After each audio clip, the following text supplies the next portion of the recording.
Pangeran Diponegoro, ia lahir di tengah kemewahan istana, namun hatinya tergerak oleh penderitaan rakyat jelata.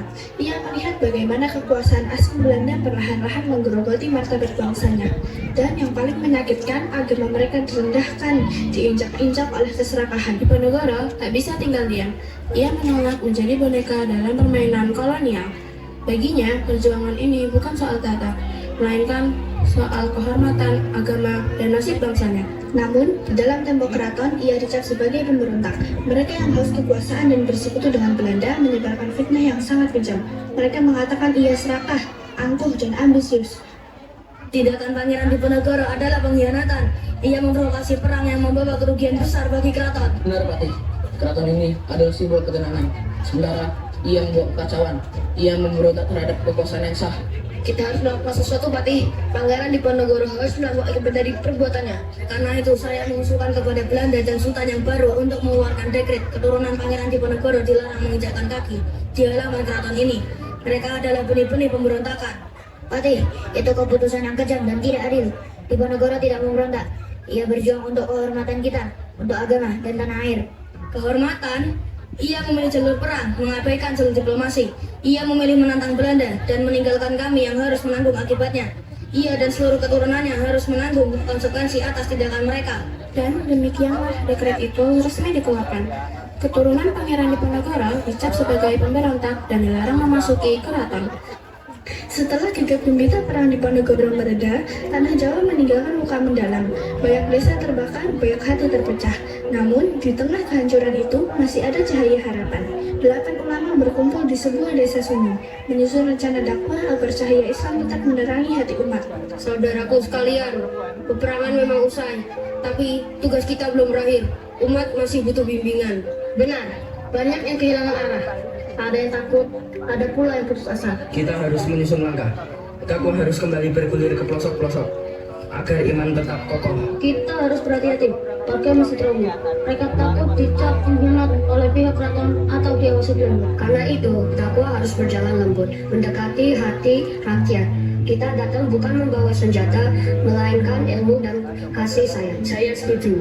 Kita perlu mengutus beberapa di antara kita untuk menyebarkan dakwah secara perlahan. Kalau begitu, siapa yang akan kita utus pertama kali? 3 di antara kita yang paling bijak dan sabar perlu berangkat agar mereka dapat menjadi teladan. Baiklah, setelah kita musyawarah, kami memilih Kiai Hasan, Kiai Abdullah, dan Kiai Amir untuk menjadi utusan. Kalian bertiga dikenal luas akan kesabaran dan keluasan ilmu. Insya Allah, kami terima amanah ini. Semoga Allah mudahkan langkah kami. Kami akan menyampaikan dakwah dengan lemah lembut. Pergilah dengan doa kami. Ingat, tujuan kita bukan hanya menyebarkan ilmu, tapi juga menyembuhkan luka rakyat. Dan jangan lupa membersihkan nama baik Pangeran Diponegoro. Ada satu hal penting sebelum kalian berangkat. Pohon sawo adalah simbol warisan perjuangan beliau. Siapapun yang menanamnya, diyakini masih menyambung darah dan semangatnya. Lebih dari itu, pohon sawo kini menjadi kode rahasia. Bila sebuah masjid atau pesantren menanamnya, itu bertanda tempat tersebut aman bagi para pejuang, tempat berlindung dan menata kembali kekuatan setelah perang.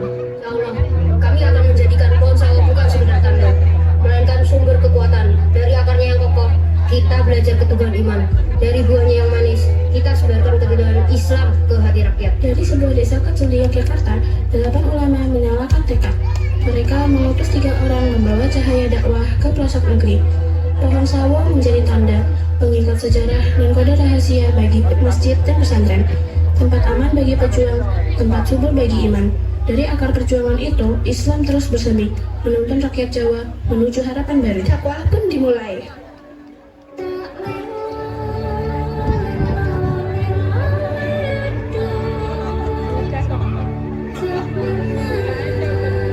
Kasihan anakmu Yusri, sekarang jadi yatim. Itu sudah menjadi takdirku yuk. Tapi aku tidak pernah menyesal. Suamiku ikut berjuang melawan penjajah bersama sang pangeran. Sing sabar Yusri, semoga kelak anak-anakku tetap kebaikan dari bapaknya. Ri, wes toh, sudah, tidak usah dibahas lagi. Lagi pula aku sudah tidak bisa membedakan mana yang pahlawan, mana yang pemberontak. Lebih baik diam saja. Betul, kita hanya rakyat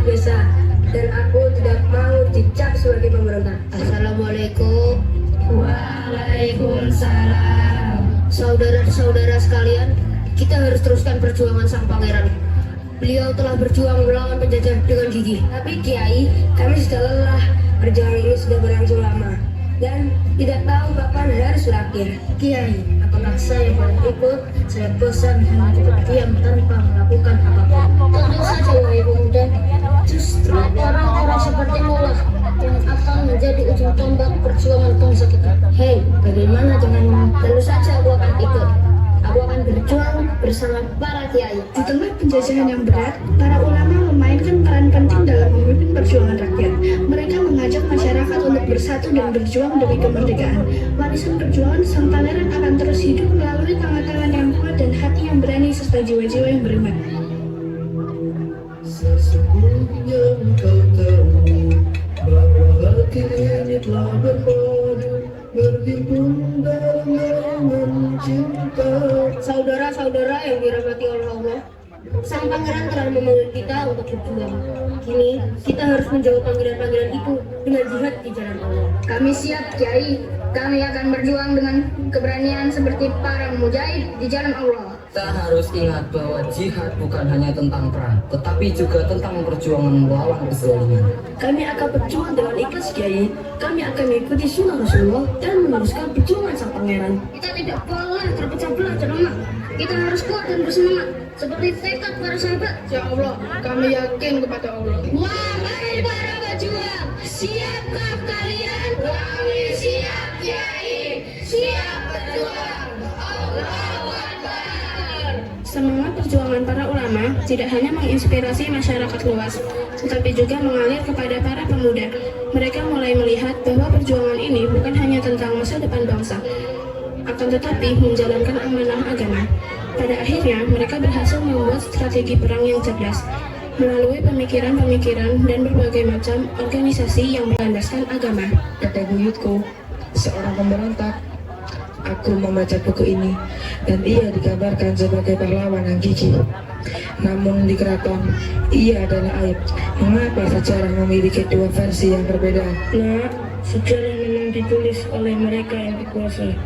Diponegoro melawan penjajah dan mereka yang bersekutu dengan penjajah menyebutnya pemberontak. Namun bagi rakyat, ia adalah sang juru selamat. Jangan pernah malu dengan darah yang mengalir di nadimu. Tapi kami dilarang masuk keraton. Rasanya seperti kami adalah orang asing di tengah leluhur kami sendiri. Tahun-tahun berlalu, dan semangat kemerdekaan Indonesia mulai membara. Perjuangan Pangeran Diponegoro kini tidak lagi dipandang sebagai pemberontak lokal. Pemerintah Indonesia mengukuhkannya sebagai pahlawan nasional. Namun, di dalam keraton, larangan itu tetap berlaku, menunggu seorang pemimpin yang berani menghapus stigma.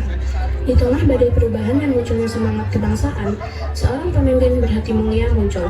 Ia adalah Sri Sultan Hamengkubuwono IX, Raden Mas Suryo, saya tahu Anda telah menempuh perjalanan yang sangat panjang untuk berada di sini. Saya memanggil Anda bukan untuk mengadili, melainkan untuk meluruskan sejarah. Ampun yang mulia. Saya telah mempelajari arsip-arsip lama. Saya menyadari bahwa perjuangan kakek buyut Anda, Pangeran Diponegoro, adalah bagian tak terpisah dari semangat kebangsaan yang kita miliki hari ini. Ia bukan pemberontak, ia adalah pejuang yang berani melawan penjajah. Ia adalah simbol ketahanan dan harga diri bangsa. Sudah saatnya luka lama ini disembuh. Hari ini, atas nama keraton dan semangat persatuan, saya mencabut dekret yang melarang keturunan Pangeran Diponegoro memasuki keraton. Saya memberi amnesti bagi kalian semua. Tembok yang memisahkan kita selama ini kini sudah roboh. Selamat datang kembali seluruh keturunan Pangeran Diponegoro.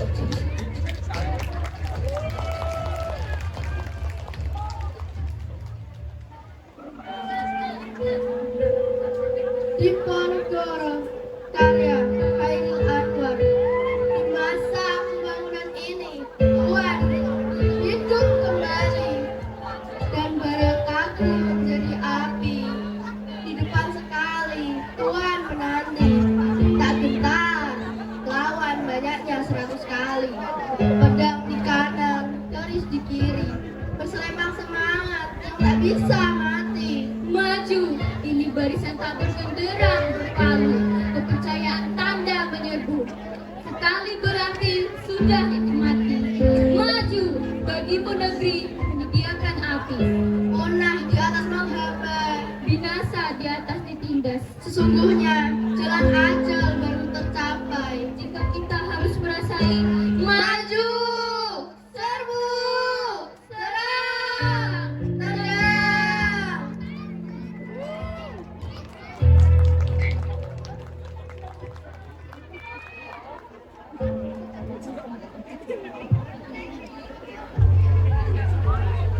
Alia, kita harus selesaikan tugas sejarah tentang Pangeran Diponegoro. Kamu sudah cari bahan?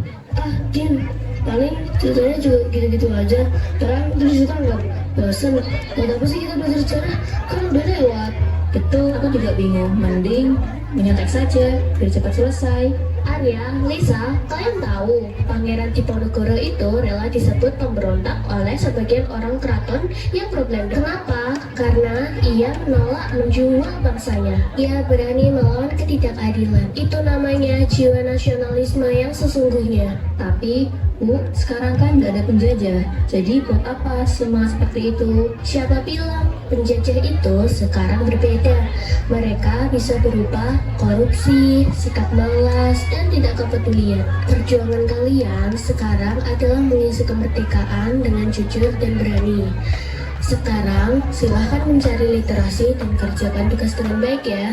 Orang Jawa membuat Belanda bangkrut, tapi di sisi lain keraton kehilangan banyak wilayah dan kekuasaan.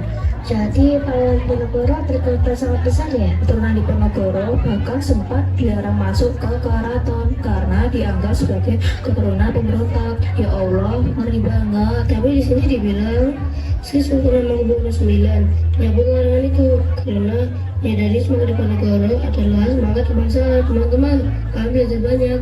Pangeran Diponegoro berjuang melawan penjajah. Ia berkorban agar kita bisa merdeka. Tapi perjuangan itu belum selesai. Sekarang kita harus berjuang melawan korupsi. Kita harus belajar dengan jujur, tidak mencontek. Kita harus peduli dengan lingkungan, tidak membuang sampah sembarangan. Karena itu semua adalah wujud nasionalisme kita. Aku janji, mulai sekarang aku tidak akan menyontek lagi. Aku ingin menjadi pemimpin yang jujur dan adil di masa depan. Perjuangan untuk menjadi pemimpin yang sesungguhnya dimulai dari sekarang. Kita adalah generasi penerus bangsa dan kita tidak boleh mengkhianati perjuangan pahlawan. Mari kita warisi semangat Pangeran Diponegoro, berani, jujur, dan berkorban demi kebaikan bersama.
Saudara-saudaraku, ketika kita menyebut saudara bangsa, nama Pangeran Diponegoro akan selalu berdiri tegak sebagai simbol keberanian dan semangat juang yang tak pernah padam. Beliau bukan hanya seorang pangeran, seorang perjuangan rakyat yang bangkit melawan di harga diri dan kehormatan bangsa. Teman-teman, perjuangan hari ini tidak lagi dengan bambu runcing, tidak dengan senjata atau darah.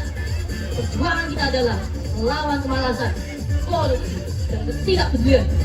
Kita harus menjadi generasi yang cerdas, berakhlak, dan berani menyuarakan kebenaran. Bagaimana Pangeran Diponegoro berani menegakkan keadilan di zaman ini.